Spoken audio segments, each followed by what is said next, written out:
So, ich werde jetzt mal ein paar YouTube-Kommentare lesen, weil ich das ja so gerne mache. Ich habe Cold Mirror entabonniert, weil das Kacke ist mit dem schlechten Videos. Okay, Geschmäcker sind verschieden. Ich zwing dich nicht, meine Videos zu sehen. Bis dann. Wie alt bist du? Such dir einen Job.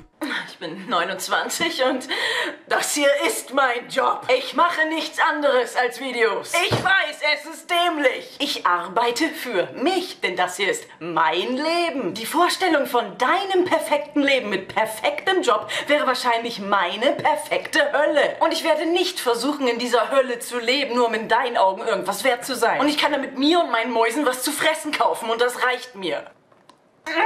Oh, ist das Avocado? Probier mal. Richtig gut.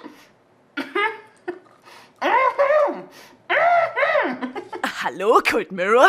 Ich wollte ein Synchro. Von Harry Potter. Der Titel heißt ursprünglich Harry Potter und die Kammer des Schrecken. Aber bei mir heißt er Harry Potter und das Geheimnis der Dildo-Kammer. Wie machst du, dass der Ton und die Musik mit den Lippenbewegungen übereinstimmt? Ich hoffe, du kannst mir helfen. Nur der liebe Gott allein kann helfen. Caddy, du rockst einfach. Deine Art A-Line ist schon total geil und ich liebe deinen Sarkasmus. Warum können nicht Menschen wie du im Fernsehen sein? Dann würde ich sogar mal wieder die Glotze anschließen. Aber ich bin im Fernsehen. Ich habe eine eigene Fernsehsendung und das schon seit Jahren. Danke. Boah, du Arschloch, ey. One Direction haben niemanden getötet oder vergewaltigt, also halt die Fresse und geh dich verbudeln. Schöne Augenbrauen und das meine ich nicht ironisch. Hey, kannst du mal ein Video ohne Hose machen? Wieso mal? Das ist gay. Ja, das war nur eine Mini-Auswahl an YouTube-Kommentaren, die ich tagtäglich, stündlich, sekündlich bekomme. Und das war die milde Variante, da gibt's noch viel derbere Sachen, wie zum Beispiel, du bist hässlich, scheiße, geh sterben. Und man liest sich das Ganze so durch und manchmal nimmt man sich das auch zu Herzen, aber die meiste Zeit denkt man einfach nur... Ich kann diese Kultur des... Alles mega die gute Konstruktion hier. Wenn man hier mal guckt. Ja, das ist das Akkukabel.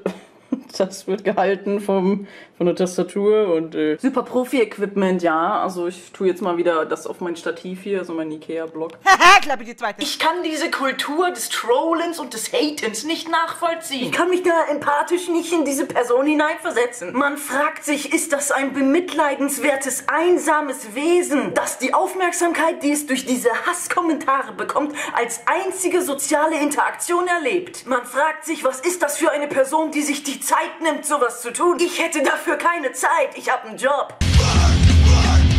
der dämlich ist. Ich weiß, ganz viele normale Leute spüren Wut und Hass und Unzufriedenheit in sich und können das nicht im normalen sozialen Umfeld in ihrem alltäglichen Leben rauslassen, weshalb sie dann Beleidigungen anonym im Internet schreiben, weil sie dann keine Konsequenzen erwarten müssen. Und Klarnamenzwang auf YouTube oder anderen sozialen Netzwerken hat nichts gebracht. Es hat nur dazu geführt, dass jetzt Leute wie Angela Merkel plötzlich Hate-Kommentare schreiben. Das ist dann natürlich nur irgendjemand, der sein Profil so genannt hat und nicht die echte Angela Merkel.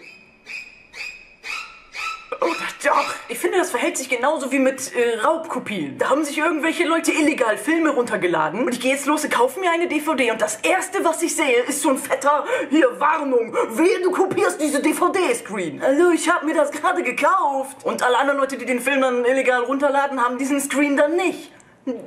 Jetzt werde ich als legaler Käufer bestraft, weil andere Leute was Illegales gemacht haben. Und jetzt hat man anonyme Nachrichten im Internet und da schreibt jemand, du bist scheiße, du bist hässlich, geh sterben. Wir müssen sofort alle anderen Leute dazu zwingen, ihre Klarnamen zu benutzen. Es ist gut, dass man seine Meinung anonym kundtun kann. Man kann es sagen on the spot. In Sekundenschnelle von jedem Ort auf dieser Welt. Und das gab's vor 15 Jahren noch nicht. Damit bin ich nicht aufgewachsen. Vielleicht ist das der Grund, warum ich das nicht nachvollziehen kann. Aber das wäre so, als wenn ich damals Jurassic Park im Kino gesehen hätte und dann mir jetzt überlege, oh, ich fand den Film richtig scheiße, ich schreibe jetzt Steven Spielberg. Und dann nehme ich meinen Didel-Schreibpapierblock und zack, 3 Monate später hat Steven Spielberg den Brief dann auch schon. Hi Steven! Haha, du bist gay! Ich habe bei Jurassic Park das Kino verlassen, weil das Kacke ist mit dem schlechten Dinosauriern. Wie alt bist du? Such dir einen Job! Ja, und ich denke, das fasst alles zusammen.